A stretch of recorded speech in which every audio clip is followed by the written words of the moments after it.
It's the 10th of May. It's 2022. Hello, everybody. I hope you're doing well. Always takes me a minute to get up to speed. Hope you're having a good night. We're going to cover some research expeditions, so mostly pictures. 95% of the night is going to be pictures from 2015 research expedition. Let me get started here. And so it's got to do with our poll tonight. I'll bring that up for you. Did Japan's nuclear industry contain the Fukushima radioactive water and stop it from harming the Pacific? And so Japan, what we're talking about is Japan had nuclear meltdowns in Fukushima Prefecture at a nuclear power plant known as the Fukushima Daiichi, which stands for number 1. There's 2 of those plants, they're twins. The other one was the Daini plant. These people are pretending they're in a pool, so that doesn't matter so much as the story we got to tell you, but it's part of the story. And so that's just 4 of the world's media. Most of the world's media came out and pretend that they're in a fuel pool. So we counted the tanks. It's supposed to be 1,000 tanks. We only got 750 tanks. So you're running into all kinds of problems before we even get started. And I done research expeditions. I'm going to go over to my other screen so I can zoom in and stuff, right? Okay. I think we're getting somewhere. So we're talking about right here. And in here is Bella Bella and Klimtu. Bella Bella is a native community. Klimtu is around 60 people, and they have a fueling dock and a little grocery store. And so what we done, and we'll show you lots that are coming up. So what I done was that little spot in behind this island. We went around the front of the island to the open ocean in what's known as the Hackett Straits. We'll walk you through it. It's 2015, it's July, me and a friend of mine, so we got quite a few videos and pictures. Now, I've done the expeditions year after year, all the way to Alaska from Vancouver, British Columbia. This is Vancouver Island. There's 27,000 islands up there, for those who are not aware. And after Fukushima, we had radioactive plumes and update the entire planet. This model is 20 days, the whole planet is covered. This runs up until April the 12th. So at the stop, it's April the 12th. But if I back you up to say 20 days, so that's 20 days after the tsunami. And you can see the radioactive, what you're looking at is radioactive fallout. That model is a flawed model. It's not based up on the inventory that was lost in that building, for instance, which was reactor 4, or any of the buildings. It was based up on venting. So we just got a tiny 5, 6, 7 headlines. We'll start in on the pictures right away. Korea Times. So Korea right now is sending people to Japan to inspect the nuclear power plant, they say, right? And they're claiming nothing's gone into the ocean. This is the equation that we're going to be talking about, is that Japan and the world media has claimed nothing has entered the Pacific Ocean.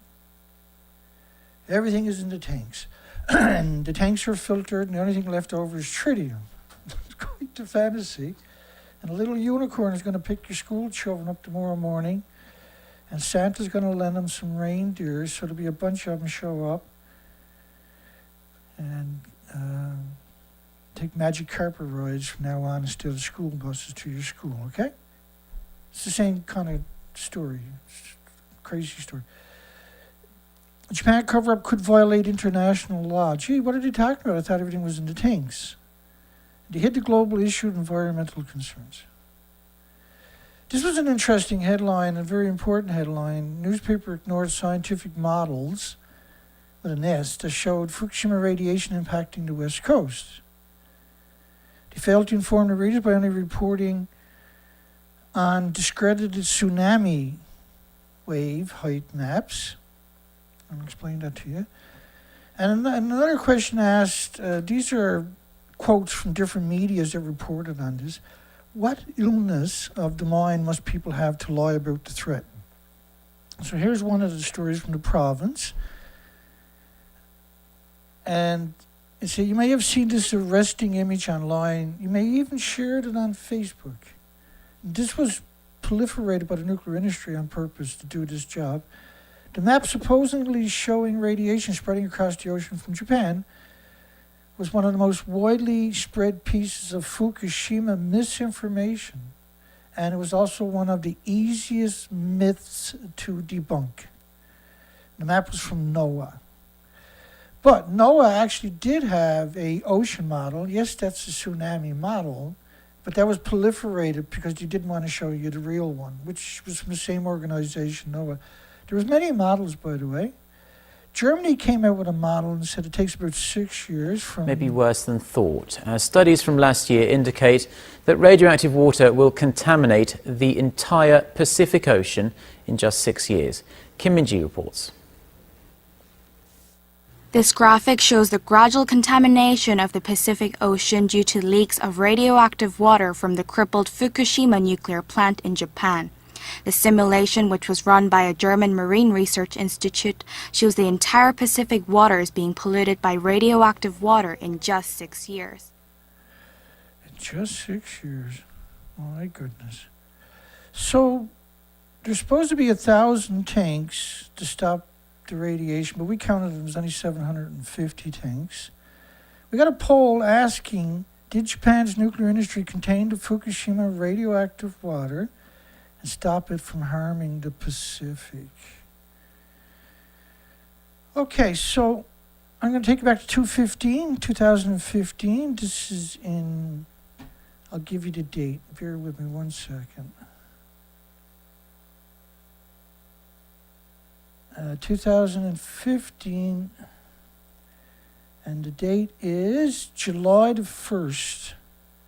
I'm sorry, July the 9th. We left on the 1st, never got to our site until the 9th. And I'm going to show you pictures from the 9th and 10th. Not the rest of the expedition because you can never get through it all. There was forest fires. You can see the sun in the forest fires. Pretty amazing, right? This was a wharf we were tied up to in by Bella and Clem or Shearwater in the Central Coast that I showed you earlier. I'll show you again later. This is a blue heron. That was take a good look because you won't see any more birds. So we packed up the Zodiac, and I mean we packed it up. I was still on sticks back in those days. That's 8 years ago. We got a tent, and we got our loyal, amazing dog Zoe with us at the time. Terry's done all the driving, not me, but Terry done all the driving up, all the driving back. There was a...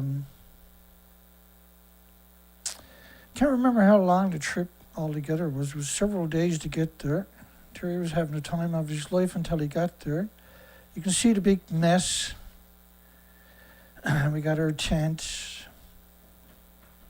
And away we go. So we travel all the way up, as I'll keep showing you, reinforcing it later. And I'll show you better models of this. And what we done was we set up a tent. And you can see the red boat way out and anchored off, and then the little skiff is right in front of our campsite. Now the high tide, because it was we were leading up to a full moon, So the water actually comes all the way up to our tent, but didn't come touch our tent, but pretty almost touched our tent at high tide. Oops. And so each day we take this little Zodiac and we will go out and go on the coastline. You can see the red Zodiac is anchored out. Now the idea is to save money because she burns 12 gallons an hour and she burns 2.5 gallons a week. But you're way up in the middle of nowhere. You're literally in the middle of nowhere. And at nighttime, that first night, there was an eagle on the shoreline. It was the only bird we seen. And he was eyeballing Zoe.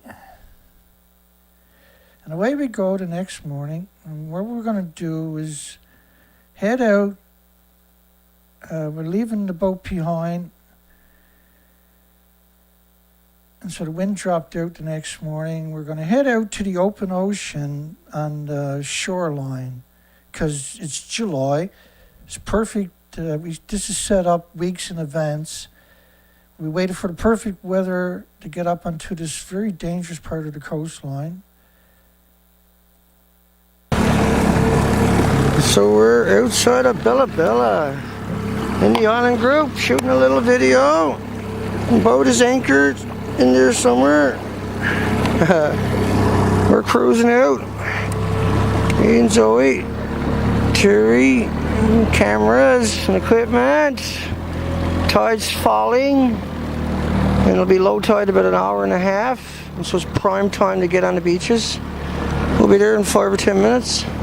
Catch the falling tide. And then we're going to catch the rising tide. You know what I was... So we're grinding out to the shoreline. Now we're doing species counts. That's where we're going to start off up there. There's one more island out in front of us. We don't go as far as that island because we're in a little Zodiac, right? But we're in the middle of nowhere, so there's no pollution, there's no communities. The nearest community is a 45-gallon drum of gas. There's a community that's got roads. There's a little communities about 25 kilometers away from us, but they're isolated, right? They're completely isolated. There's no... Anyway, there's by ferry. Highly contaminated marine snow covered the seafloor for at least 2,000 kilometers. Well, if highly contaminated snow covered the seafloor for 2,000 kilometers, then Japan wasn't able to contain the radiation, so it's not in the tanks, right? The melted fuel is drifting in the ocean onto the land and lacking containment. It ends up on the coastline and blows into the community. Does that sound like it's in the tanks to you? People get an exceptional dose, and the health harm will go on for thousands, if not tens of thousands of years. We got 2 more headlines. Then we'll get back to the pictures. So inhaling the particles for birds and insects and animals and mammals and humans and everything else increases radiation exposure by a factor of 1 trillion, each atom. So it's impossible for any filtration system anywhere on the planet at that time to remove the hundreds of the radioactive materials and the 1,200 radionuclides, and can only reduce 5% of them, basically, or less. So it's very difficult. So when you see in these pictures, it's hard to visualize what's going on. So what you're seeing, I'm going to show you what's supposed to be here. What you're looking at is roughly 3 or 4 different types of algae. There should be 700 algae. And so there's no starfish, there's no shellfish, there's no different species, there's no diversity.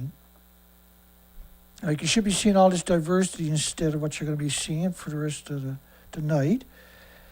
And so there should be all this beautiful color instead of just this kelp cabbage, kelp weeds, and bull kelp and a few more. Now, I've done the whole coastlines at one go, over and over, year after year. But what we're focusing on is just in the center of the coastline. And there's two of us there. We got a lot to get through with pictures. But I kind of got you, because so many people don't understand the big picture. One of the big pictures, of course, is the poll that we got. Did Japan nuclear industry contain the Fukushima radioactive water and stop it from harming the Pacific? And unfortunately, they didn't. They couldn't. And so they just decided to lie about it. 900 straight days of contamination flowing into the Pacific. Flowing into the Pacific. TEPCO is grasping at straws and can't stop the plant from leaking like a sleeve. So this is kind of where I got a whole bunch of presentations on tanks in my playlist, and not all of them are, by the way, are into the playlist because we created so many of them to help you get the actual documentation on it. It's a ridiculous amount of work that we've already done.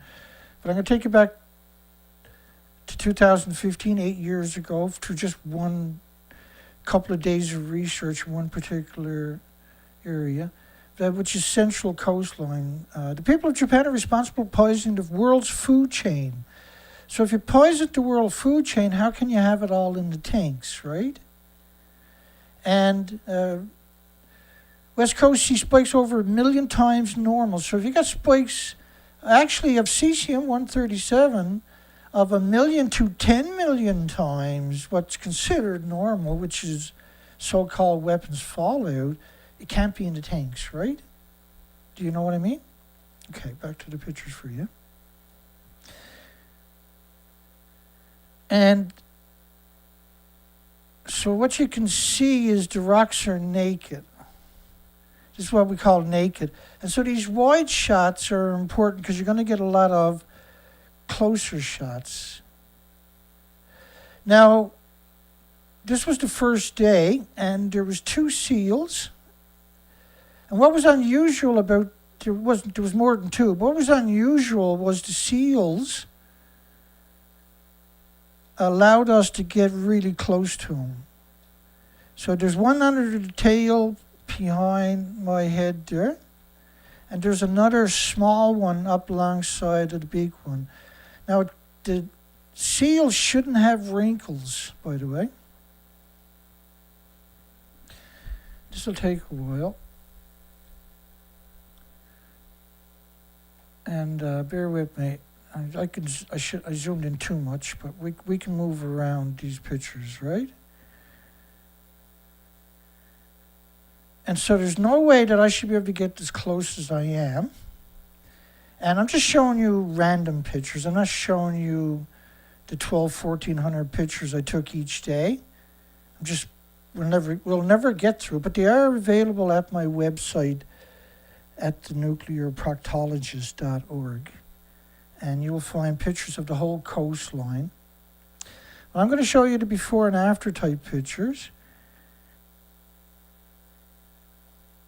And we're going to basically zoom in on a lot of these pictures. I'm just going to kind of walk you through it. Now, so this one is getting a little bit nervous, and so is this one. They're all now looking at me. I got everybody's attention. I'm on the bow of the little Zodiac. Terry is driving it. The other 2 have left the rock at this stage. The mother is moved in front of the baby to protect the not so much as a baby as a yearling. But what was interesting was the yearling is losing all of its skin, or its fur. You noticed that? And the adult has already lost its fur.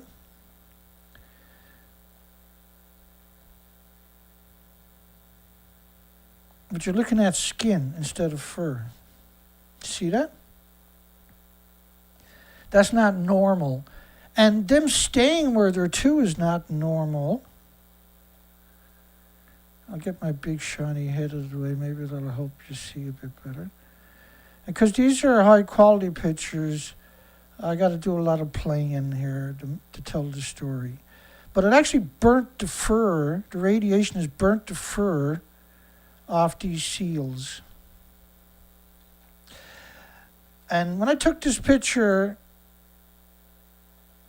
I'm sorry, hang on. It was this picture, or this, this one right here, I think it was. Okay, so when I took, I think it was, well, it had to be this picture here. I told Terry, I took the camera and put the camera down, and I told Terry, I can't take another picture. Get me the hell out of here. I'm freaked out. Because you're not supposed to be able to get this close to a seal. And so I can literally stand on the rock. There's zero possibility you could ever get that close to a seal without it being sick. And it's obvious from looking at those seals, they're very, very sick. Now the tide is still falling, and there's a big tide exchange on this coastline. This is the British Columbia coastline. You're halfway to Alaska from Vancouver Island. And when you're looking on the rocks, all you can see is some barnacles. Now, they're supposed to be buried in species, and we'll show you more pictures that are coming up in a second. But what you're seeing is, if you shipwreck on the coastline, you're going to starve to death. There's nothing on the coastline. And it's the same thing, when I take these big pictures, the colors should stand out. There should be all kinds of colors. And so even though that's not, and by the way, I know I should never be allowed to own a camera because I'm so freaking bad with it. But that's not much we can do about it. So the tide is coming down. We got to pick up a bit of speed here, I guess, because we got a lot to get through. Now I went through the pictures. I just picked out, every 15, 20, 25 pictures. You go through the pictures, find something that's relatively clean, and pick it out. And so these are supposed to be covered in species, up to 7,000 highly visible species. I'll just keep rolling through these pictures. And you can see what you're looking at there is barnacles. Just this little strip of small barnacles, and it's really difficult on that picture to see it. My apologies.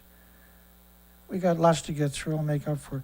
But the majority of the rocks, it has this cabbage algae that's just basically matted.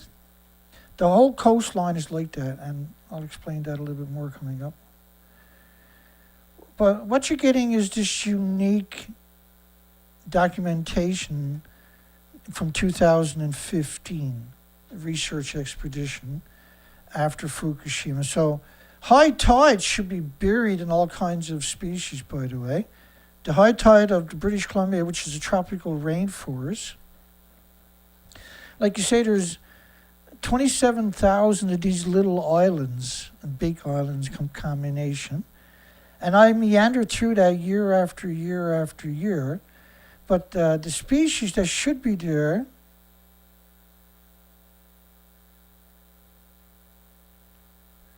are no longer there.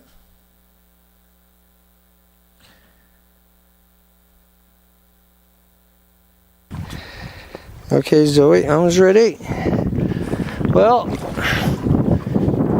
you had a couple of Clintons and you got some adult, 30 or so. I got a snail. We got a snail and we got two sea anemones, adults. And no starfish, no nothing else. There's 1, 2, 3, 4, 5 algae. There could be a sixth one there somewhere, but none of it's healthy, all of it's horrible. This is the fourth beach. We washed up from the first one.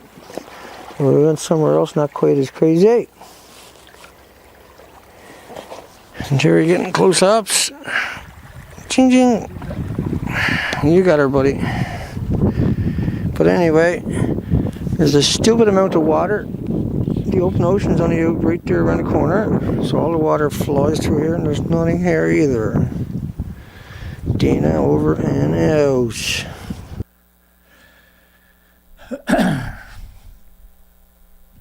And so I spent a lot of time in the boat and usually Terry was on the beach. So the colors to your left is what you would expect to see everywhere. That's what it should look like. These are authentic before and after pictures.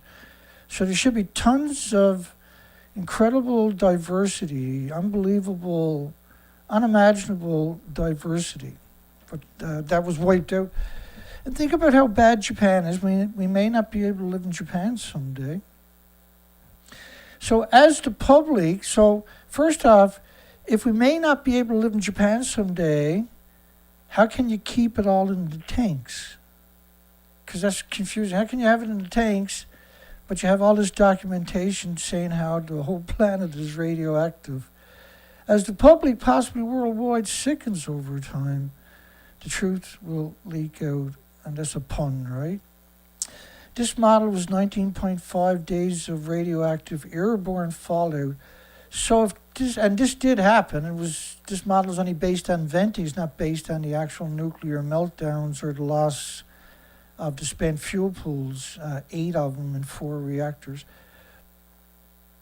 And they have decades of reactor cores in each spent fuel pool. So how can you have plumes covering the entire planet after 468 hours, 19.5 days, if it's in the tanks? This is writer's cesium remains dispersed throughout the water column from the surface to the ocean floor. So how can it all be in the tanks? I'm not trying to be an a-hole. I got a pretty cool question. Because radioactive sea spray has been shown to blow hundreds of kilometers inland. Now we know that from studies on salt, how you have a lot of salt up to 200 kilometers inland from sea spray, and how the species and insects and flora and faunas are acclimated to more salt in their environment. But after that, it's pretty normal throughout the rest of the country. But those species that live within 200 kilometers of your coastline, and you being one of them for a lot of people, are acclimated to more salt in your environment. You become acclimated to it, apparently. So when you see all of these, now what you're looking at there, and I'll get you a better shot, I'm going to move that over for you, are mutated starfish. And this was basically the most popular starfish we found. They come in 4 different colors for this particular species, usually really vibrant colors. And these are, they're supposed to be 5 legs. You can see the purple one up there got 4 legs. This one up right here only got 3 legs, for instance. The red one kind of got 5 legs, but they're mutated. So these are all this one's got 5, but it's mutated up right there.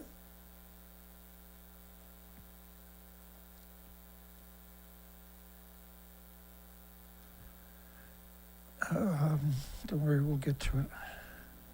So this was really unusual of the whole coastline to see anything.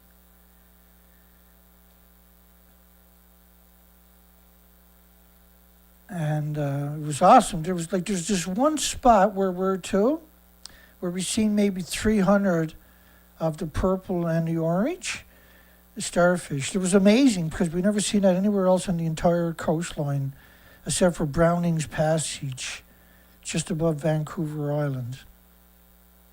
But these are all mutated starfish. We got some videos of melted starfish coming up for you. What the consensus shows us, though, was there was just several algae, and some, the closer you got to the open ocean, you found a few more algae, but not 700. So you might find a total of 7 or 8 algae. None of them were healthy, what you considered healthy. So the tide is now all the way down. And these are haunting pictures for me when I see these types of pictures. You can see the tide exchange. Now, the tide line, the high tide line, was usually an incredible diversity of sea anemones and snails and mollusks and whelks and periwinkles and shellfish. It was absolute, it was stunning, really. And it was around 30,000 insects lived at the high tide line.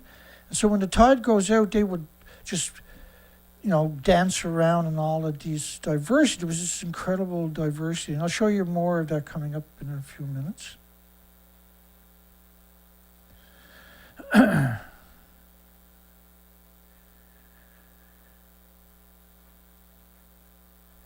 Well, I can give you an example whenever I want to, I suppose, if I want to.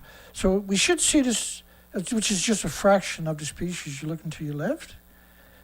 You should see that on the rocks too. I'll give you better examples.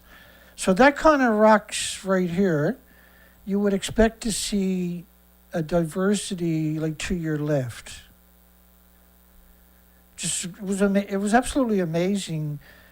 In 2011, before Fukushima happened, it was amazing. There was enough protein on that coastline to supply protein for the entire planet without harming it.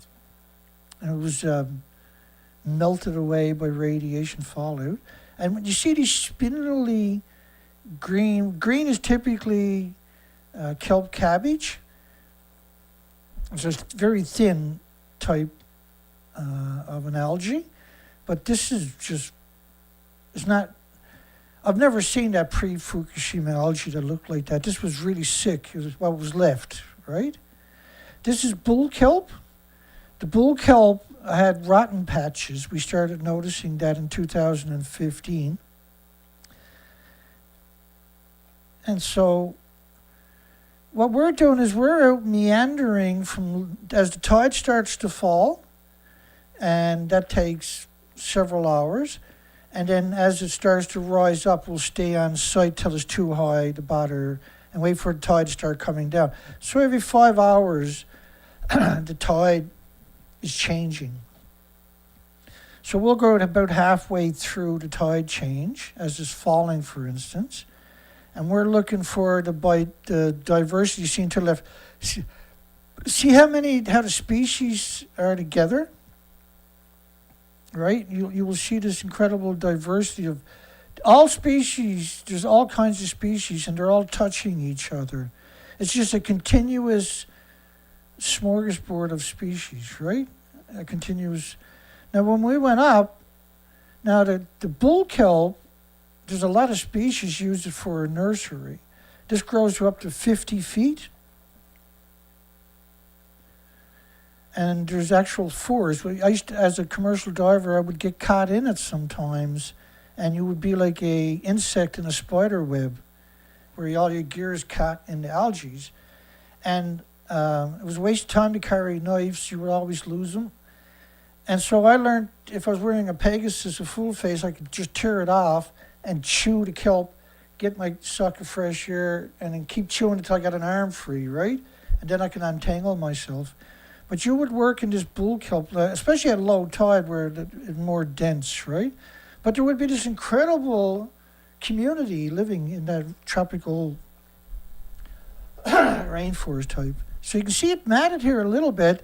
So there's probably 5 or 6 algae. It should be 700 algae. And in those 700 algae that normally would occupy areas like that, there will be over 6,500 known invertebrates without the backbones. But there would also be this incredible, amazing diversity, right? Arnie Gunnarsson, move south of the equator if Unit 4 fuel pool goes dry. It's 2012, by the way. Let him talk about it in his own words. Now, do you think reactor 4 looks like this or like that? Because I put those 2 pictures there. Now, Arnie's going to try to convince you it looks like that. I'm trying to convince you that this is the actual picture. So if you want to debunk me, you just got to prove that that's not reactor 4, and you debunk me. It's pretty straightforward. Are you ready?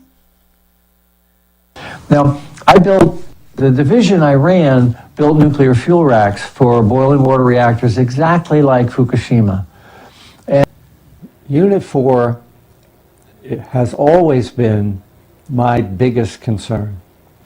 If you watched our website, on the very first week of the accident, I was saying that if Unit 4 were to catch fire, you'd have to evacuate Tokyo. 4 has always been my biggest concern. If you watched our website, on the very first week of the accident, I was saying that if Unit 4 were to catch fire, you'd have to evacuate Tokyo. Now, does it look like it caught fire to anybody, or am I just being picky? Am I just like blowing it out of proportion?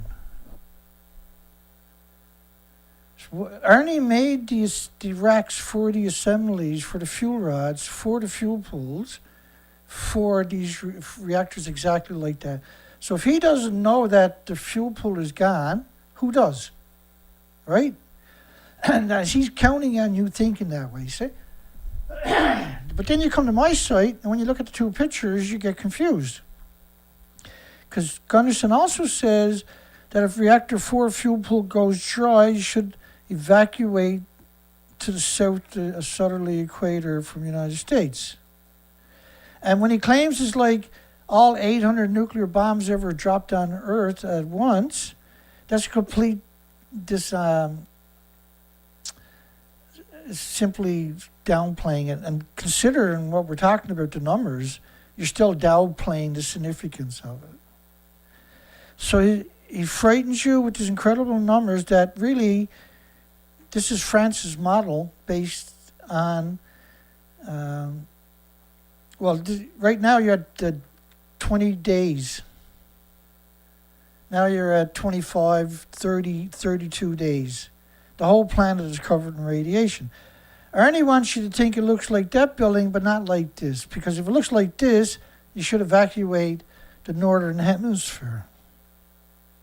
Well, we know that it covered the whole planet. So how can it be in the fuel pools if it covered the whole planet? How can it all be in the tanks if it covered the whole planet? So just a bit more evidence for you. 20 million particles of radioactive iodine-131, which is vicious for insects and birds and humans and mammals and animals. But there's much more than that. That's when the biggest byproduct is curium isotopes, by the way. 220 million atoms per liter of 129. That never goes away, long past the human experience. So how can it be in the tanks and also plumes like that? And this plume, I believe, is cesium, covering the entire planet after 20 days. So we launched research expeditions to find out how bad can it be. How bad can it be? So these pictures are from 2000. These are different seals, by the way. You can see that one there is really skinny. I can zoom in for you, maybe. I could zoom in for you if I was on the right page. Oh, you're done on the wrong page, Dana. It happens. He's pretty skinny, that fella down there.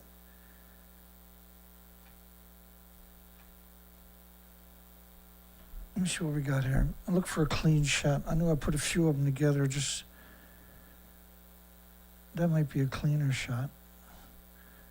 Don't worry, I'll get my head out of the way.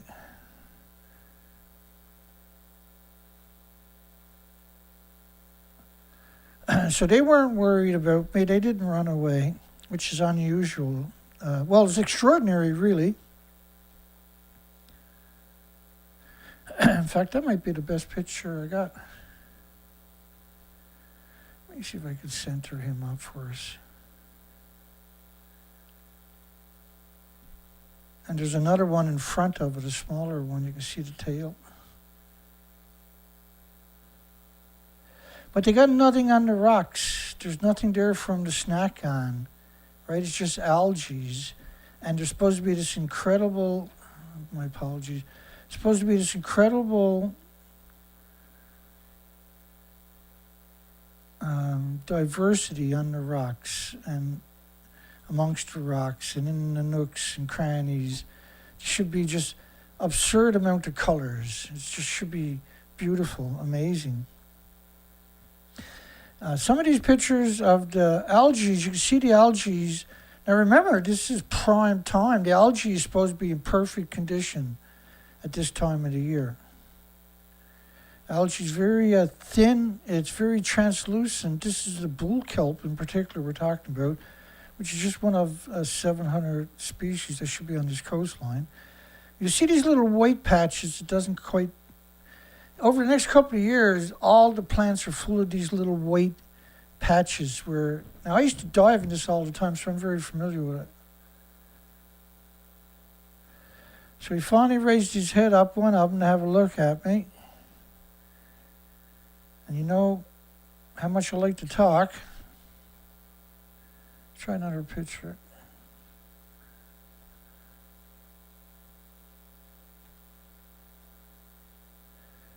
They're not very healthy. Let me look at that small one over there. And behind him, right? There's a small one. It's all good.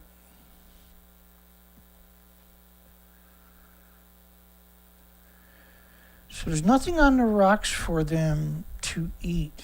The barnacles you're looking at are very tiny barnacles. They're with the size of the tip of, half the size of the tip of your pinky.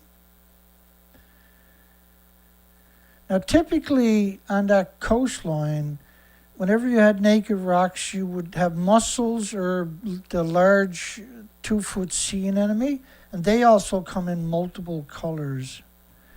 There would normally be big barnacles too, and there would be a lot of sea urchins, but there would be, in these types of areas, it would be just loaded with mussels. So it would be the whole coastline with one great big string of mussels also, and you would get gooseneck barnacles living amongst that. So, but when you see these little small barnacles,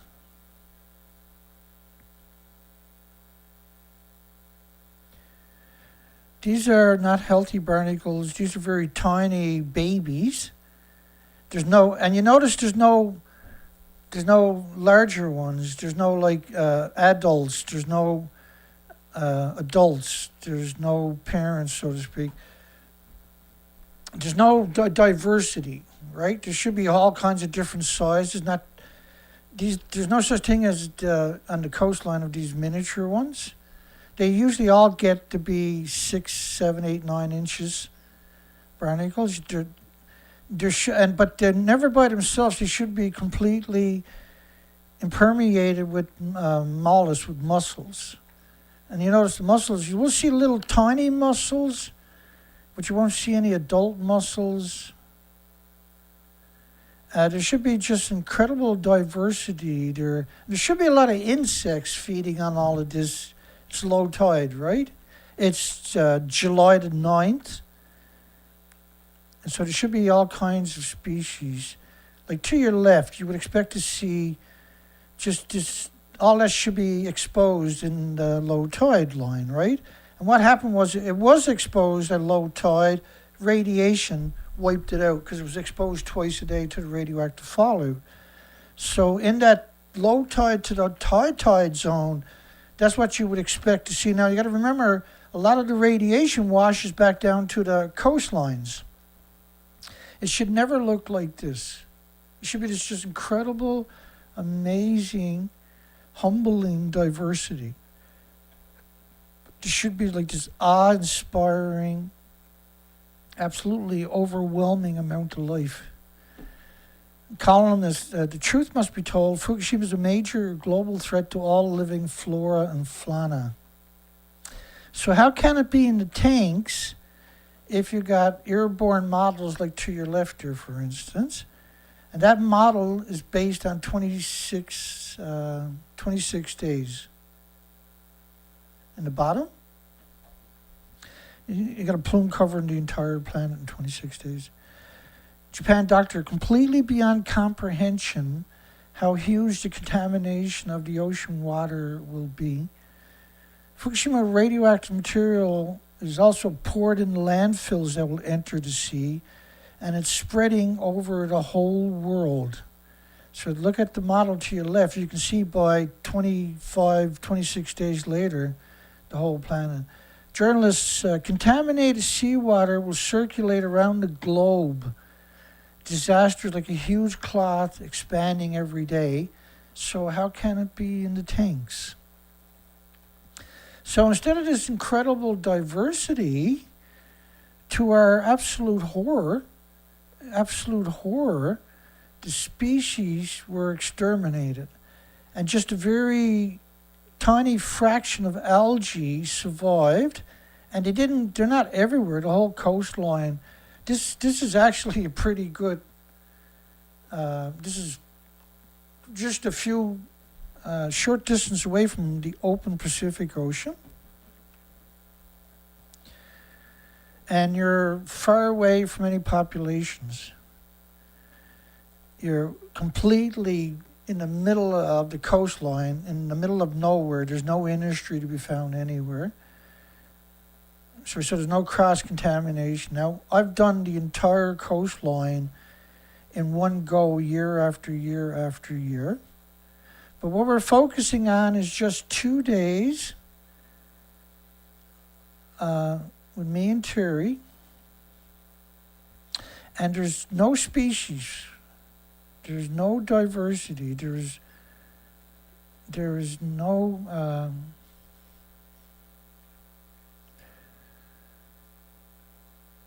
there's nothing there. Now, this should be loaded. These kind of sites should be like that, at least like that over there, for instance. But many, many different species, bigger diversity, right?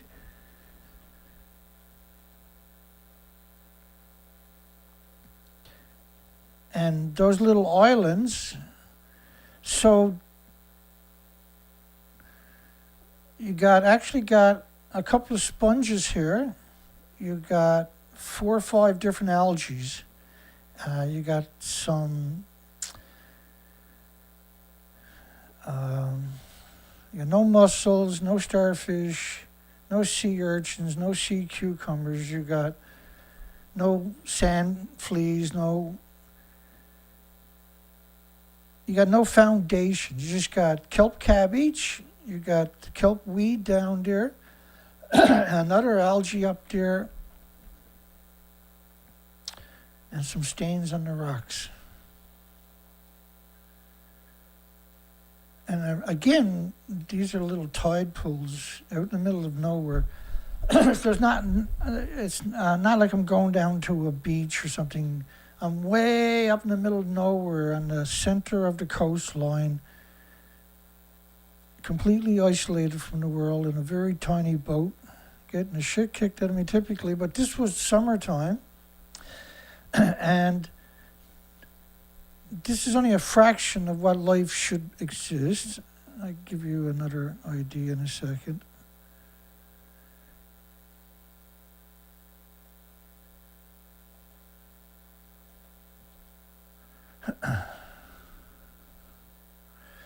So whenever you see something up close, think about it to your left here, and I'll move it over and fill up the page for you.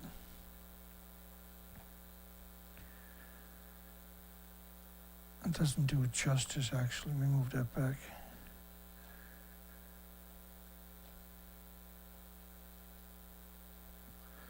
So there should be just amazing, wonderful diversity.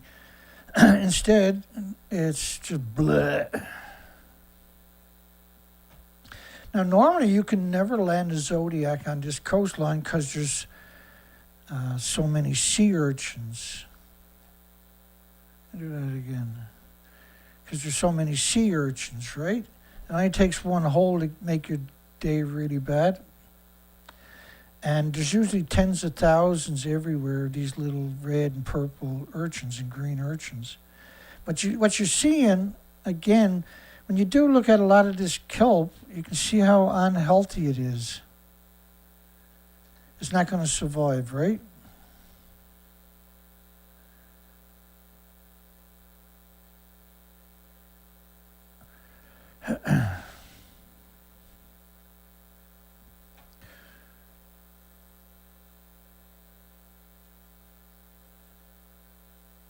And again, if you shipwreck on this coastline, you're actually going to starve to death. I mean, look at a sickly kelp cabbage. Kelp cabbage is normally, they call it kelp cabbage because it's like cabbage, right? So it's very robust. It's a wide type algae. Now there should be 700 different varieties of algae there. That's the rope from the Zodiac you're looking at. The only color on the beach is the rope and Zoe.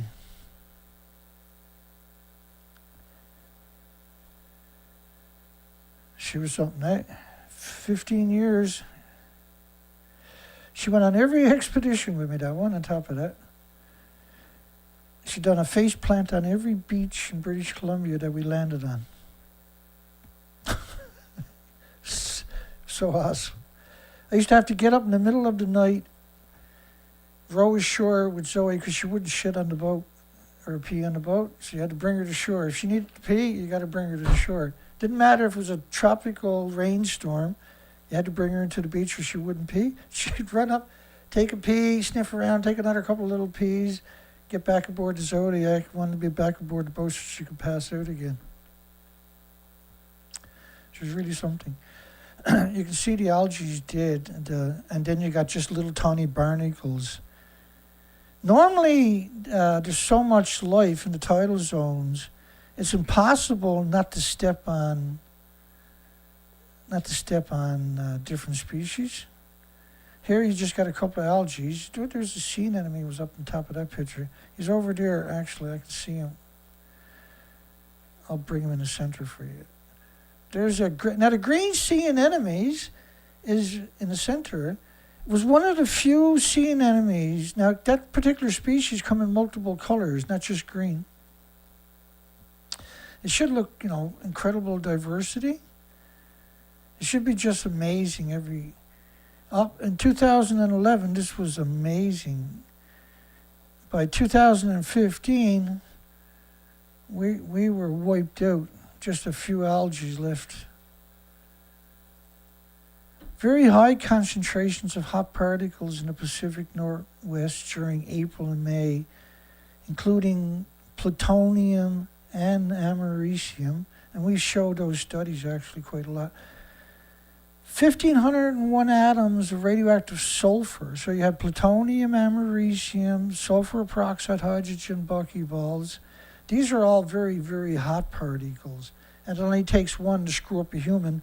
How many does it take to screw up a starfish, or a sea urchin, or a sea cucumber, or a snail, or a mollusk, or a periwinkle, which are like snails, and we got actually, so it was really shocking because this was year after year after year, the species didn't return. And it got a little worse each year. And in desperation, now, I was absolutely demonized. I was demonized while I was up doing this. I was attacked. I was considered a criminal for going up and looking for species. I was hated. I was actually hated and stalked by the nuclear industry. And then online, I couldn't defend myself because there was no internet, obviously. And so they attacked me viciously. Everything about this I got attacked for doing. It was really something, actually.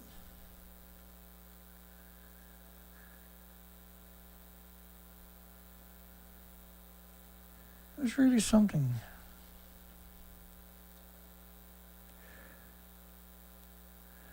And Terry was really good. We got some Terry in a couple of videos talking that he to play for you coming up in a little bit. There you go, like a color stands out. A simple clam. It should be loaded in clams. All the beaches that you see are actually made of shells, right? So the shells break down, and that's the sand that is the beaches. But you won't see the shellfish on any of the beaches. You'll just see the beaches made of the shellfish. So how can you have beaches made of shellfish with no shellfish? Because they were wiped out at the one time, right? Very, very, very. So if the birds are migrating along the coastline, they're going to starve to death. There's nothing there.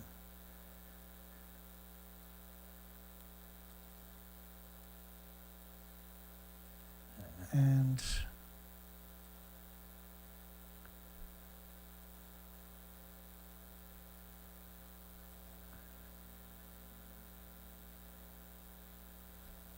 hang on. So again, we're talking about just up there a little higher than my finger in the central coastline. And there's 27,000 islands total. This is a tropical rainforest, this whole coastline. Alaska's up there, Vancouver, British Columbia's down here. I've done the research expeditions 4 to 5 to 6 months at a time without coming home. Straight through. And now to your left is a prime example. That's a prime example right there of the species of starfish. You can see where the starfish are all overlapping each other, and underneath them is mussels. You can see the blue mussel tingle in there, right? This is incredible diversity. No, wiped out. And so see all the coral, see the purple urchins up there, and there's so many species there, it's hard for you to, the average person, to wrap their mind around it. Fukushima released so great the radioactive aerosol in Washington were up 100,000 times normal. So how can it be in all the tanks if Washington was 100,000 times normal?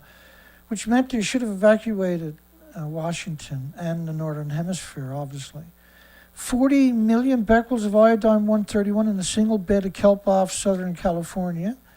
And because the radiation washes down to the shoreline, see? And this is why you see that bed of kelp with 40 million becquerels. This is why you see, because kelp attracts certain types of radiation. And that's why you see it breaking down the way it broke down.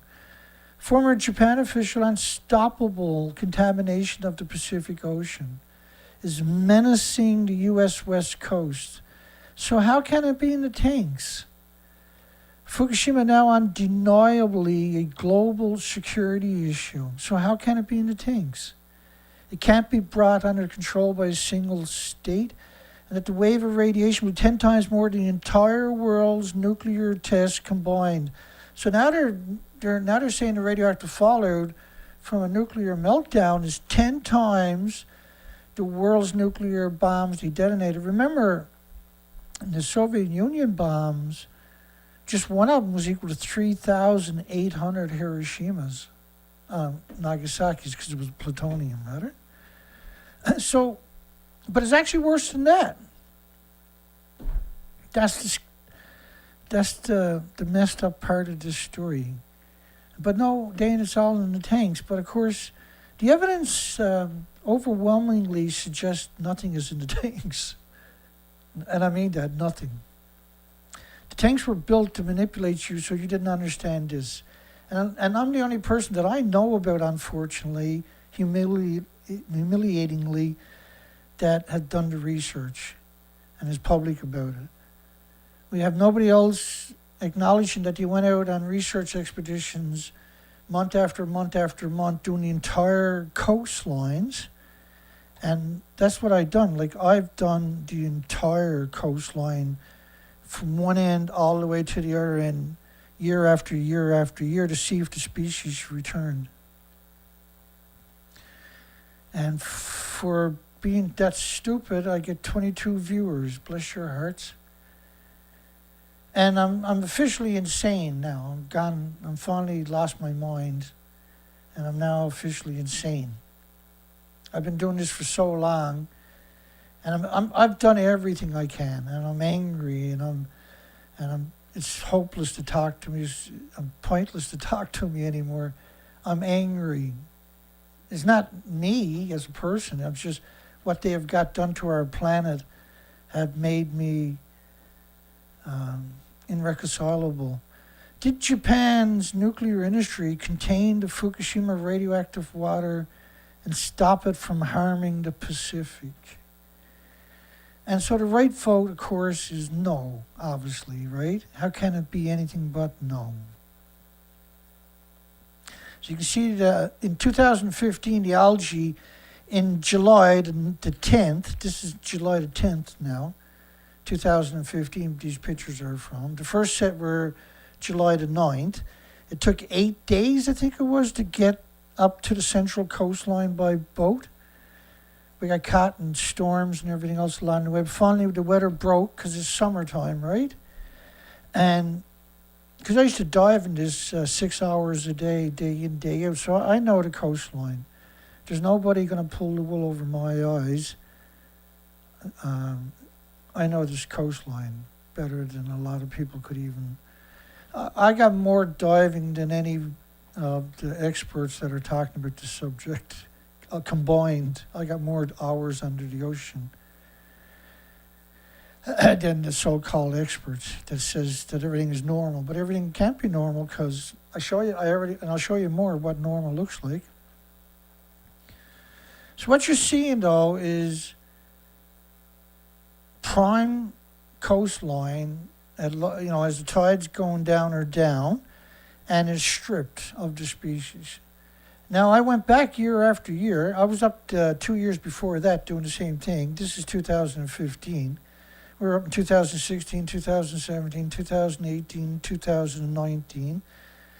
Then 2019 we also done the east coast of Canada, 2020, 2021, 2022 a little bit last year, because last year was a bad year for me. And the last 12 months have been a rough 12 months.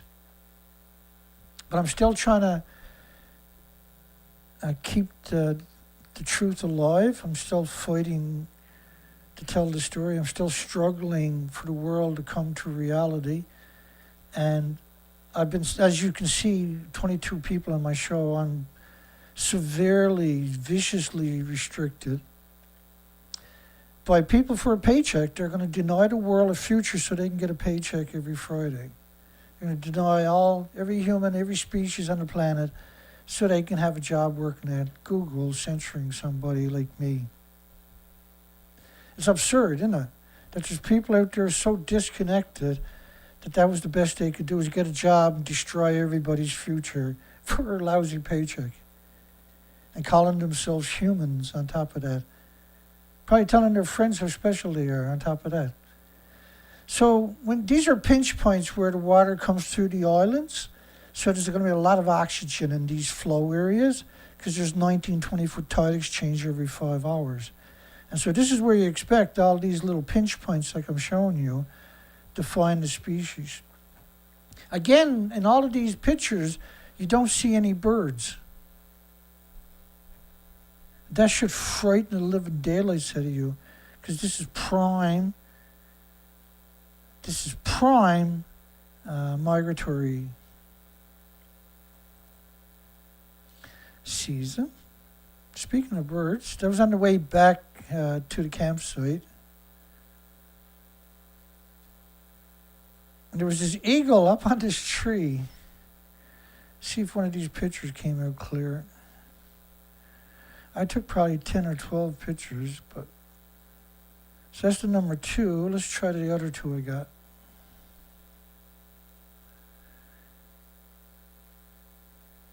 Maybe this picture will be perfect. Because that's how it kind of works when you're doing pictures in a boat going past it. You got to take a bunch of pictures, and hopefully one of them came out really clean. No. I think this was the cleanest picture, number 2. Let me bring them up right here. Let me zoom in the center rather.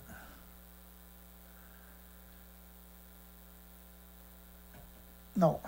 Well, I didn't like him because there was nothing for him to eat on his Zoe.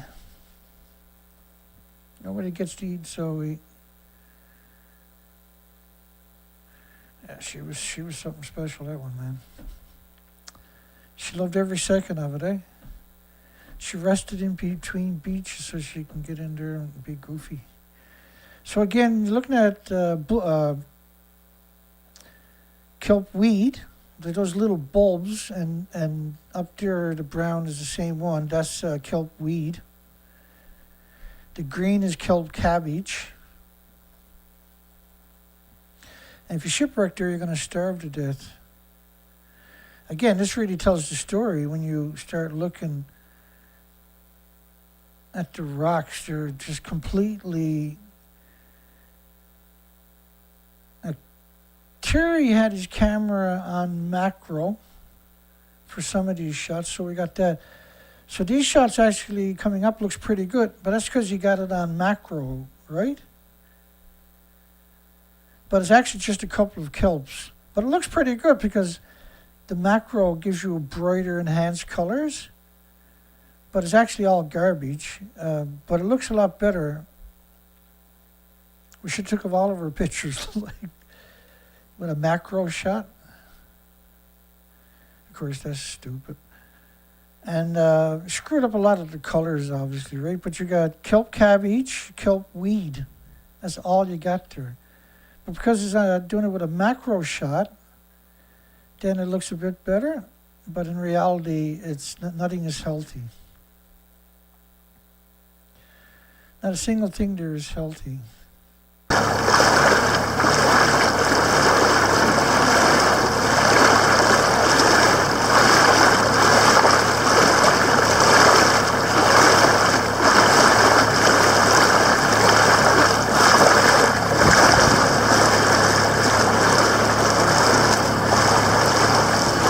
Picture of Dana in the video.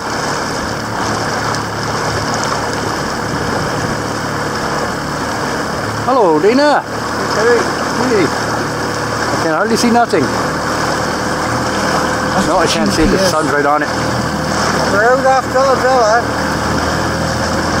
in American Pillows. Terry's fully found a starfish. And it was melted. It's not melting, but melted. Completely melted, man. I'm gonna give it a minute.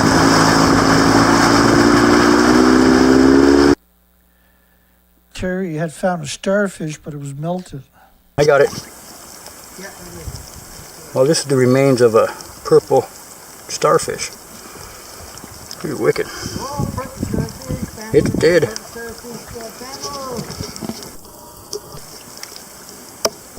Oh. I mean, this bastard's really melted. Whenever he zooms, Really bad. It's the sound of it. It is messed up. That's what happened to the starfish. They all melted, eh? And he's on macro shot there, so the barnacles look big, but they're tiny, tiny. Get some microscopic pictures of this. That's looking pretty ugly. How's it smell, Terry?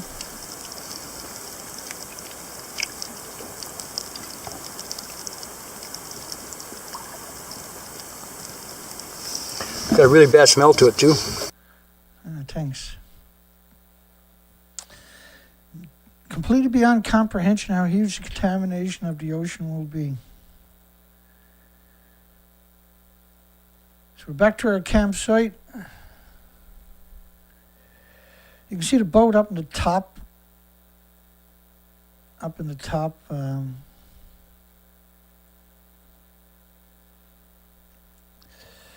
the top, very, very top. So the boat is anchored out way out there. And the little Zodiac is anchored in front of the campsite on the other side of the little island that we're sitting on. And we're at full moon, the water comes right up. I had to move everything you see in there because the tide would come up to right there. It's hard to find a campsite.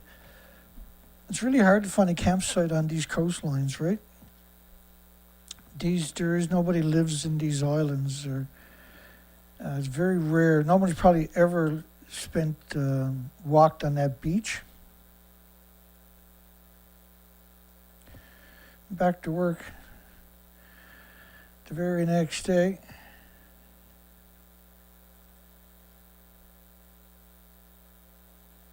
The very next day, we'll get there.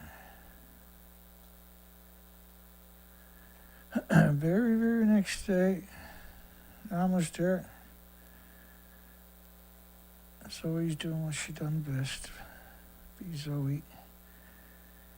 Those boots are the best boots I've ever had. I had quite a few, probably 7 or 8 pairs of those Healy Hansen boots, rubber boots. They're the yachting boots. They got soft, pliable feet. They're unbelievable durable, and they're unbelievably comfortable. And so you can see the campsite, and that's your left-hand side view. There's an island right in front to the right. And then there's another view like that on the next side. So I got one on both sides of me, really. Okay, so the next day back to the nuclear wasteland known as the west coast of the northern hemisphere. Back to the death zone, the death knell of the Pacific Ocean. So at this point, it's pretty clear that Japan has killed the Pacific Ocean. That's 2015, folks. It's pretty undeniable. It's unassailable.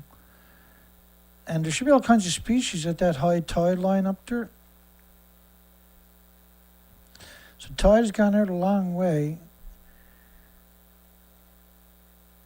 And species to your left are what it should look like. The whole coastline, everywhere you go, should be that incredible diversity. U.S. states hit with extremely large peaks of Fukushima radioactive fallout, significant amount of plutonium released for months. That the radioactivity from the plant is measured globally and blanketed the entire northern hemisphere. So how can it be in tanks? Right? How can it be in tanks? So we got a poll, did Japan's nuclear industry contain the Fukushima radioactive water and stop it from harming the Pacific? So if you had huge pulses covering the entire planet, how can you contain it into tanks? Official historic crisis along the U.S. West Coast. We're facing a fishery disaster. It's a very never seen before thing. Should be an exclamation alarm to the public. An extinction threat of salmon, the loss of sardines, squid, sea urchins, kelp, massive sea star deaths, marine strandings. This is another model of NOAA. Remember I showed you earlier, I'll skip ahead. This is a 40-day model. So when we get to here, that's 40 days after the reactor's detonated. Is iodine-131 killing babies in Philadelphia? How can it be killing babies in Philadelphia and that deaths are up 48% since the levels spiked in your drinking water and have it in the tanks? So the poll is, did Japan's nuclear industry contain the Fukushima radioactive water and stop it from harming the Pacific? Well, it's pretty clear that you can't have both of them, right?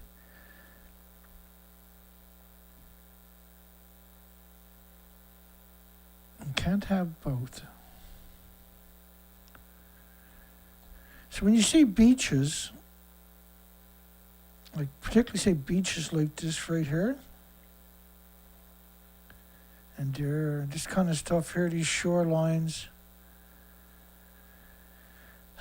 there's supposed to be an absurd diversity of shellfish whenever you see small rocks, right? But there's nothing.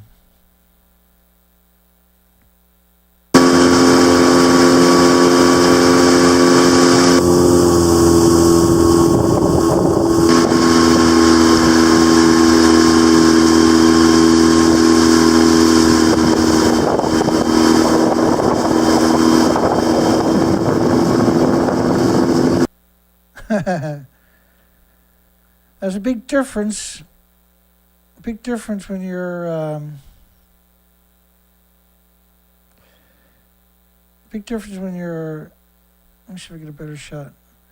when you're 52 than when you're 60. Two different people, right?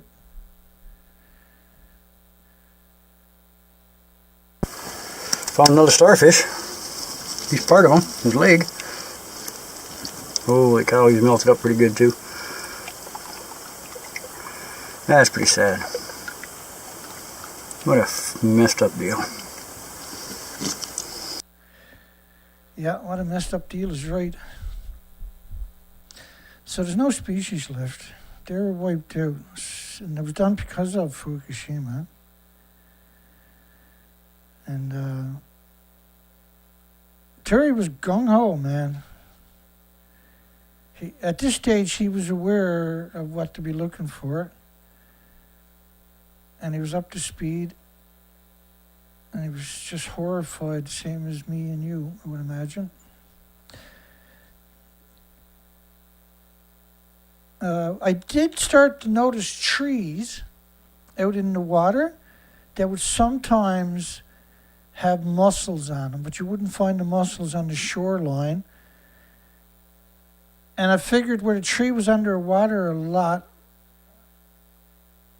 it was easier for the radiation to be removed, maybe? I don't know.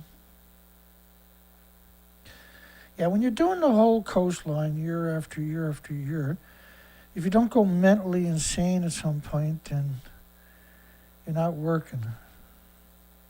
If you don't lose your mind a couple of 100 times, then you don't have a soul. And I can see the algae. What algae I do find, and that's basically all you do find, was pretty unhealthy. Let's put it that way. Very, very unhealthy. And this was normally, all of this was just an incredible, absurd diversity of life. And the colors and the species was really wonderful to see.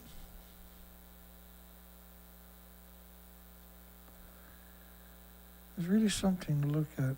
Now there's nothing there. And so you get really bored when you're doing what I do. You kind of lose your mind because there's no species, there's no colors, there's no, as you know, when you see colors, they stand out really. They always stand out dramatically. But everything got wiped out after Fukushima, and the world refuses to have a conversation. And I'm foolish enough to try to have a conversation. And it's impossible when you're censored as much as I am, right? See on the top, right? It's a messed up piece of kelp, that's for sure. Even on the whole thing. You don't even touch it. Pretty messed up, man. And you would see all Pretty the messed up. algae like that. What a bunch of bastards, boy. Way to go, Terry. You tell him, buddy. And so I can't deny it, right? Because I went there and experienced it. In fact, I've done the whole coast. And what I just showed you tonight is just a little fraction of the coastline, just a little section of the coastline from 2 days. From 2 days of underground. Hang on. 2 days of underground. I screwed that up. I'll get on track, bear with me. Yeah, 2 days of underground.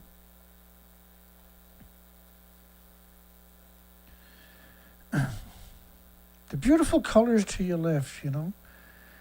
And there was originally people speaking out, but now nobody even acknowledges it. Now everybody's claiming it's in the tanks. But how can it be in the tanks when you had 12,000 atoms per square meter in New Hampshire? And how can it be in the tanks when Arkansas milk was 300% above the EPA maximum contamination levels? And how can it be in the tanks when it was 181 times above the drinking water standards in New York City, in California, rainwater for radioactive iodine-131? So if it done all of that, then it had to have some interaction with the species that were normally habitating the coastline.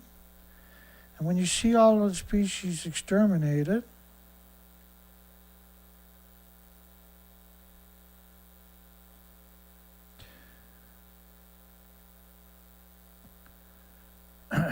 try not to eyeball me. See the one on the right? Look at that. There was two more up there in the corner. Not that good of a look.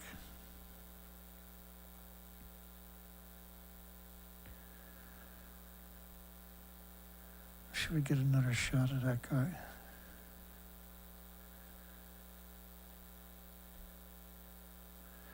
Still can't get a nice clean shot.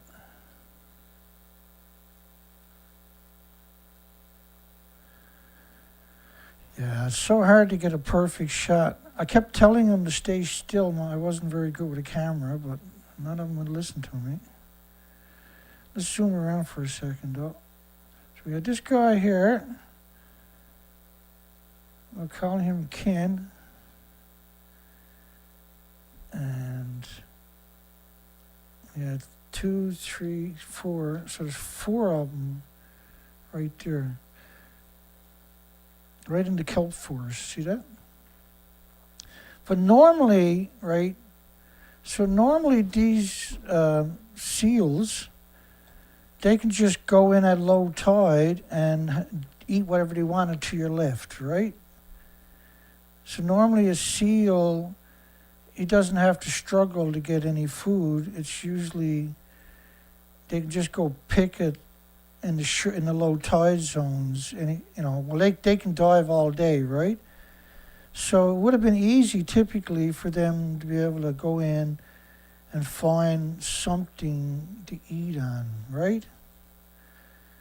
But they got to go out in the kelp forest, and there's nothing on the rocks anymore when there should have been tons of stuff on the rocks.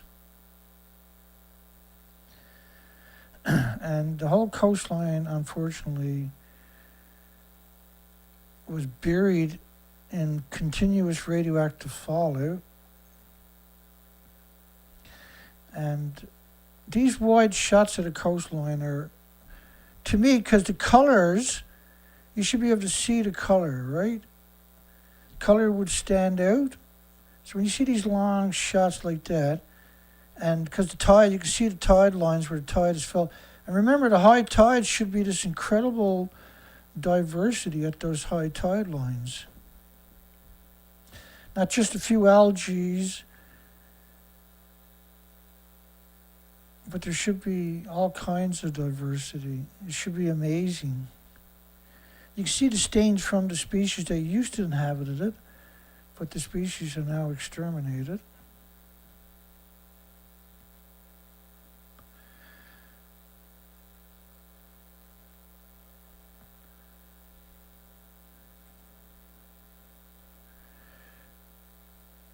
And again, so you take a lot of pictures hoping to get one clean picture. And so by 2017, all the kelp, like particularly the bull kelp, because there wasn't many kelps left on the coastline, right? But you start noticing the whole kelp would have all these patches of whites. And it didn't matter what time of the year I was there, you would see that. And that's not normal, because I used to dive in that for years. And so that was it's a super important part. And coming in these little, because normally at high tide, the water is way up above all of this, right? And so it's wide open. You can fly through there with your speedboat. And so low tide, these are very fast tides, 19-foot tide exchange, 22-foot tide exchanges. And so the water flowing through there creates a lot of oxygen. So you expect to see a lot of abalone, a lot of scallops, a lot of razorback clams, for instance, but a lot of sea urchins, because they really loved that kind of environment. And you see this like white stuff on it. That's baby barnacles, but you don't see any adult barnacles. And the adult barnacles, I can never bring my boat in where there's barnacles. And the whole coastline was like that. Now there's nothing there. You can land a boat anywhere you want. No resistance ever. That's unheard of. And the nuclear industry done that to us. You can 100% blame that on the nuclear industry. So there's no diversity. There's no birds out floating around. No birds hanging around, except for a couple of predators. And they're watching Zoe, the dog, right? But there's nothing else. There should always be a bird. There should be thousands of birds every square mile during that time of the year.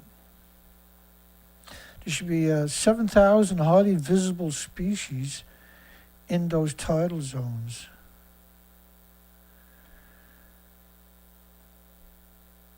You see the species to your left, right? They stand out. The color just stands out, period. I've been walking for 10 minutes. It's the first seen enemy I found. It's looking sort of healthy. Get this out of the way here. You probably don't want that inside him either.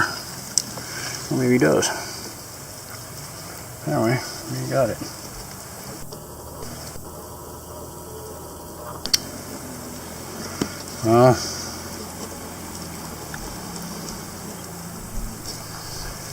Pretty bad. There's a little starfish in there. There he is.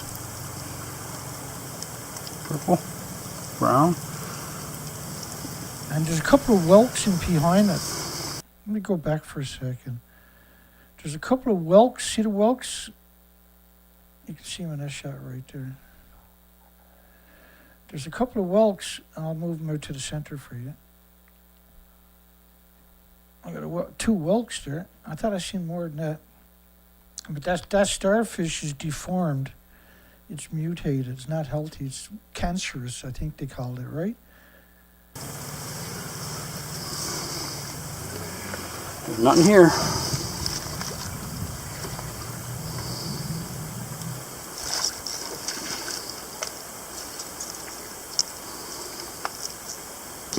Oh. There's nothing here. Nothing here. Yeah, that's pretty honest. I tried to capture a lot of it on GPS, but this is just to acknowledge where it was to the island group itself.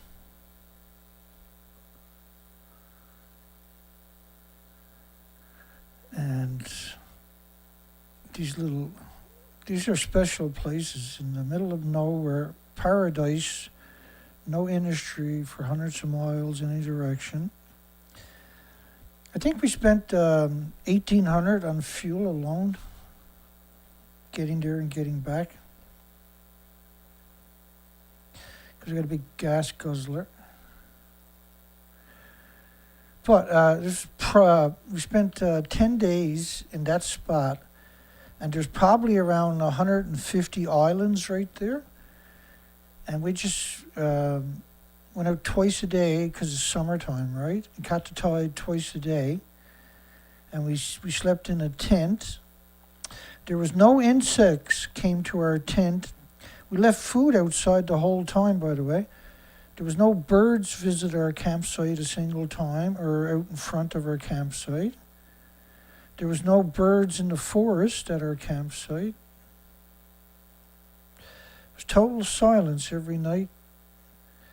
The only life there besides us was Zoe. So this is not a healthy coastline. Oh, I'm sorry. So healthy coastline, there to your left is a healthy coastline. There's a healthy coastline to your left, right? Radioactive materials, incinerating the radioactive material can contaminate the environment. They were grinding up billions of kilograms of radioactive material and burning it in the incinerators right across Japan. So how can it all be in the tanks? They're also dumping it radioactive waste into Tokyo Bay. So how can it be in the tanks? Which happens to be our poll tonight. Did Japan's nuclear industry contain the Fukushima radioactive water and stop it from harming the Pacific? Well, obviously it didn't, right? And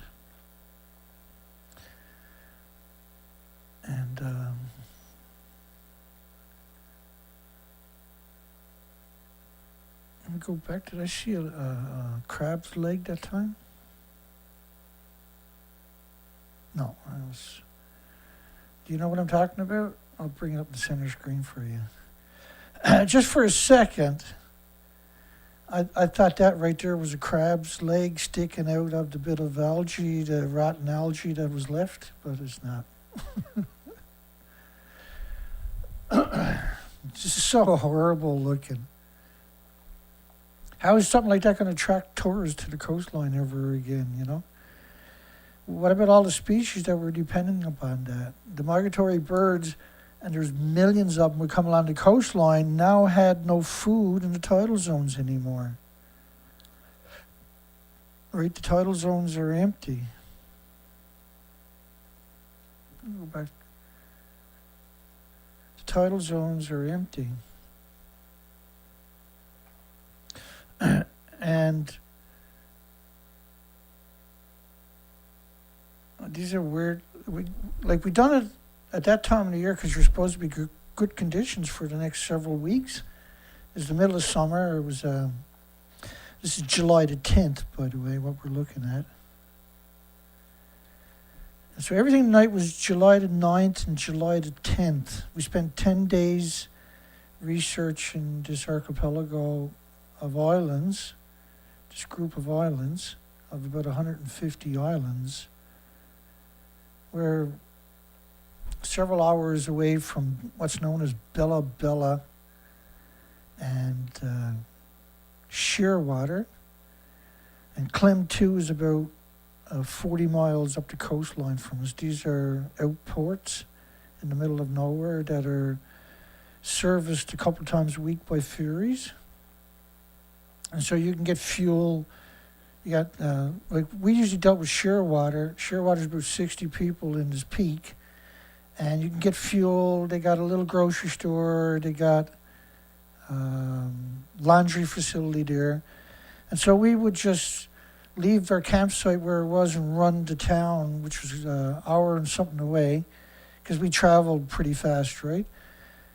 And we can hit 55 kilometers an hour. And then pick up fresh groceries and get all the supplies and head back out. So I guess we spent probably $4,000 on that trip or something. So it's very difficult to do this kind of research because unless you get the money, you can't get it done, right?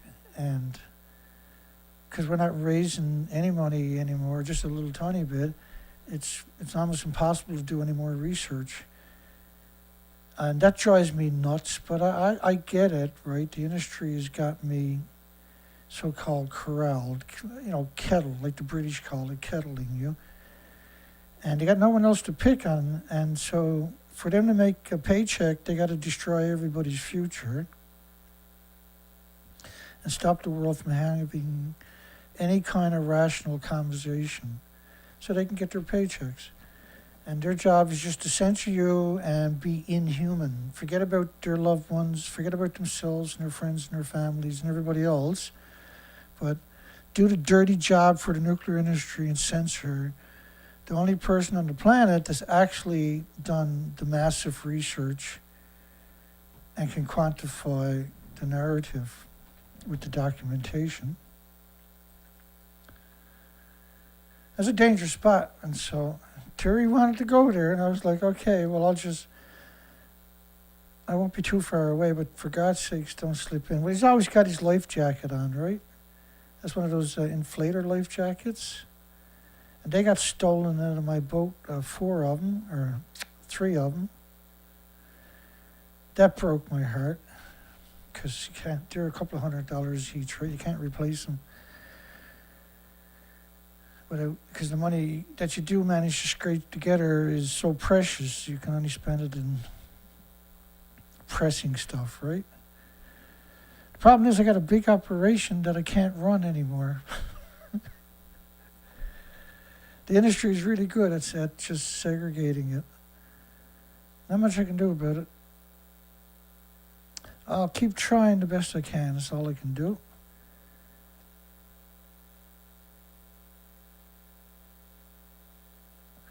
And there's nothing to look. Terry used to not complain, but used to make that indelibly clear every night, was that there's nothing there to motivate you. You got to scrounge and look for something. And every 4th or 5th or 6th beach, you might get excited because you found a starfish. Yeah, it's melted, but you found something. You found a shell of a crab. That was like, wow, look at the color. That's amazing. And it was really like that. It was surreal. Holy shit, is that an actual animal here in the middle of nowhere in the beautiful west coast of the northern hemisphere? My God, that's amazing. There's actually something alive on the coastline. And it haunts me every night. It never stops haunting me. You can't switch it off. See, when you've done all the expeditions that I've done, year after year after year, how do you switch off? Like, how do you, because the world is not having that conversation. No, it's all in the tanks, but we've done the research year after year after year after year after year. And I've grown old and broken up and destroyed, and I'm still trying to warn this planet on the epitome of stupid, I guess. And all you can do my job is if you're stupid. You gotta be stupid to go out and spend all your best years trying to wake this planet up, trying to do something moral, right? There's a higher calling than me. There's something more important than me. There's something, and like there is no me. I shouldn't use that word. There's us. There's this team that we can't do it without a team. It takes a team. It takes a lot of people to do what I'm doing, right? It takes all that motivation. It takes all that energy, all kinds of people to support to make it actually happen. It can't happen without simply a huge amount of support. And because I'm not independently wealthy, and we got an extinction, this is an extinction event, what we're looking at.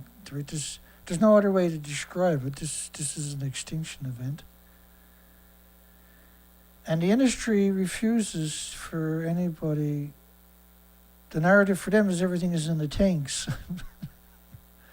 And they're doing it for a paycheck and for nefarious reasons, obviously. Because you can never pay somebody, I always felt you shouldn't be able to pay somebody to be this evil, to hide something. The industry doesn't have a right to exterminate our planet. You have to think that way, right? In order to keep this momentum. And so we have very, very fraction of viewers, very tiny amount of viewers. New York Times, 2013, we have Fukushima polluting the entire Pacific Ocean. And the official story today is that nothing is in the ocean and that everything is in the tanks. And so this is a very, very, for a couple of corporations to hoodwink the entire planet, that's just not acceptable. We don't have a right to sit in silence, right? I don't have a right.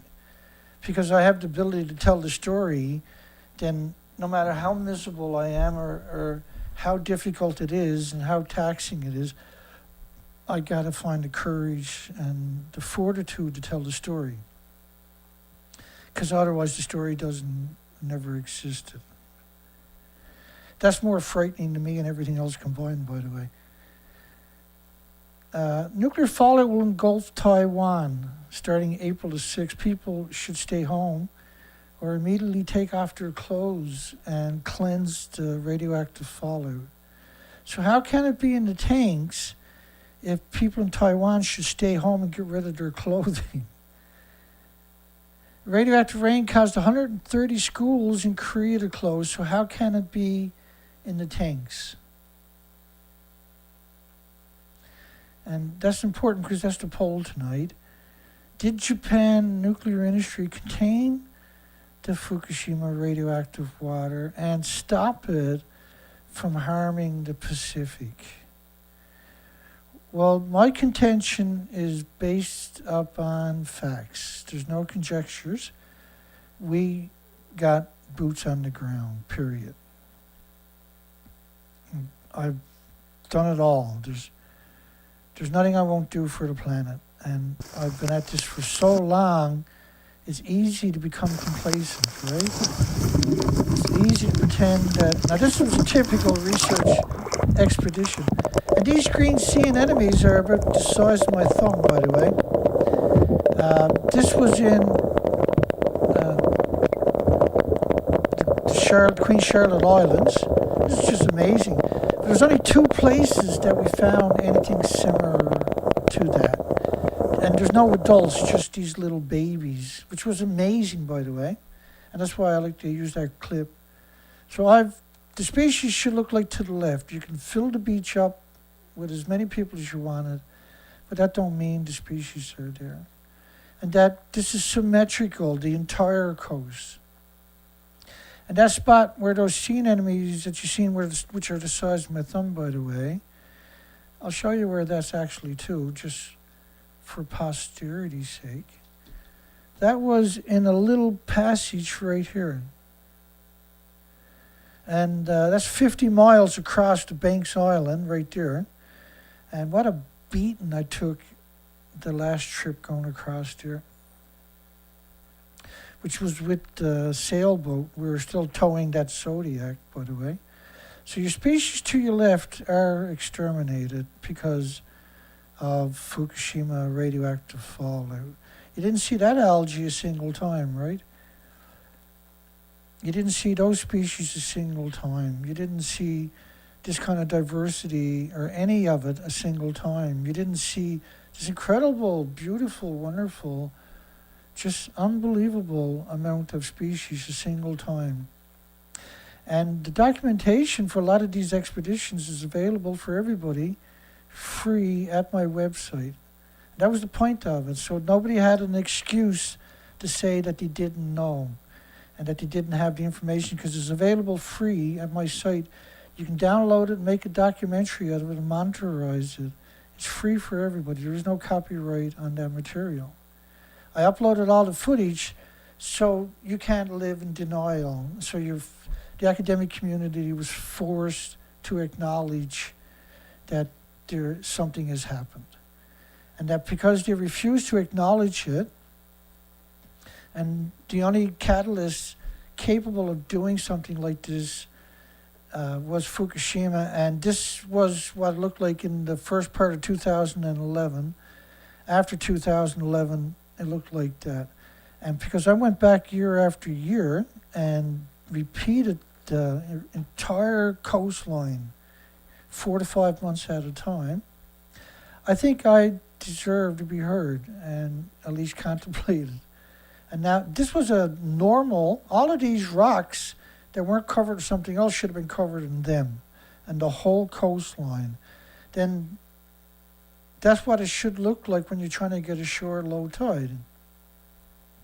Right? There should be this absurd diversity, this undeniable, just wonderful, just really, really, like it's special, incredible. And you felt privileged. And I worked and lived in this environment day after day, year after year. And to go back and see it after Fukushima exterminated, and then be called and have my name destroyed, my reputation destroyed, because I've been destroyed. I've been attacked so much that anybody new coming along looks me up is just going to find propaganda. They're never going to find Dana. They're just going to find the industry's propaganda. And I'm actually not a bad person, but I got a lot on my plate. And so I'm not the Dana I used to be. Let's put it that way. I screwed that up, did I?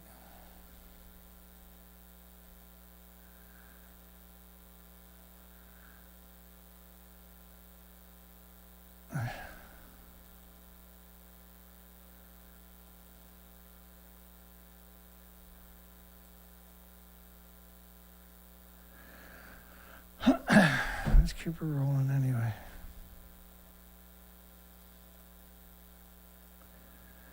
So how can we pretend that that doesn't matter to your left? All right, how can we pretend that those species to your left don't matter? How can we allow this to continue, this deceit and dishonesty? I think we all got to ask ourselves a question like that. I'm doing the best I can. I just wish there was a lot more like me, but unfortunately there's not. And I accept that. I acknowledge that, and so I don't have any illusions. And believe me, I don't have any illusions. I get it. I went up there and lived in it year after year, and now we're noticing worldwide this phenomenon of Fukushima exterminating all the species.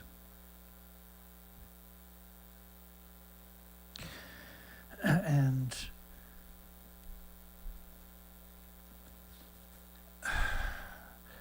let's close the poll down, I guess.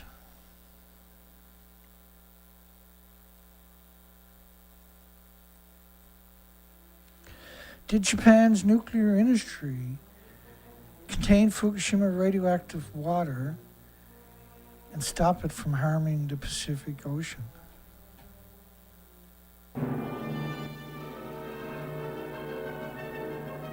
And the evidence is overwhelmingly no. The tanks were built to manipulate you. My playlist has numerous videos dedicated to the tanks. So if you're not familiar with the rest of that equation, you can peruse my playlist. You'll find those videos that specifically provide the documentations about the tanks so that you can't be manipulated or hoodwinked or coerced anymore. And now you know the secret that is Fukushima, the reality that is Fukushima. And you don't have to thank me.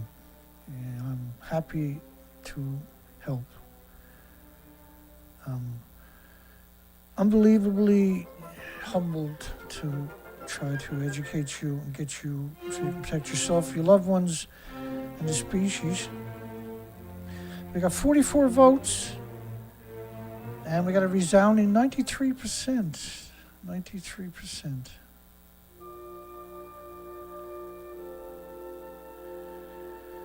Good night, everybody. Hugs for everybody. We'll see everybody on the next show.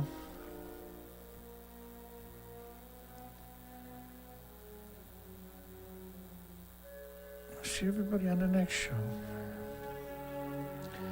We're going to have to do part 2 of this because that's the first part. That's just the first couple of days.